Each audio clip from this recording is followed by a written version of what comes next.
तो भाई लोग सुबह-सुबह खेसारी लाल यादव के गाना तेल रिलीज हुआ और रिलीज होते देखिए ट्रेंडिंग में तांडव भी मचाने लगा। मात्र 4 घंटे में 1 मिलियन से भी ज़्यादा का व्यूज़ है और 16 नंबर ट्रेंडिंग पर भी पहुंच गया जी है। जी हाँ दोस्तों, ये बहुत बड़ी खबर आ रही है और इतना तेज़ी से कोई भी गाना जल्दी ट्रेंडिंग में नहीं पहुंचता।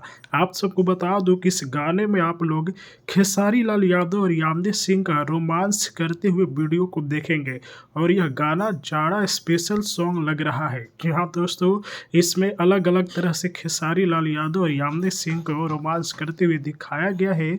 वहीं पर इस गाने को पवन पांडे लिखे हैं और गाने का फुल वीडियो जो कि सारेगामा हम भोजपुरी पर रिलीज हुआ है। जी हाँ दोस्तों, और ये गाने को भोजपुरिया दर्शक बहुत पसंद कर रहे हैं, तभी तो जाकर 16 नंबर ट्रेंडिंग पर पहुंच गया है और ट्रेंडिंग में सिर्फ और सिर्फ खेसारी लाल यादव का ही तांडव हो रहा है। 1 नंबर पर खेसारी लाल यादव का ही गाना है, 16 नंबर पर तेल का फुल वीडियो 4 घंटे में ट्रेंडिंग में चला गया है।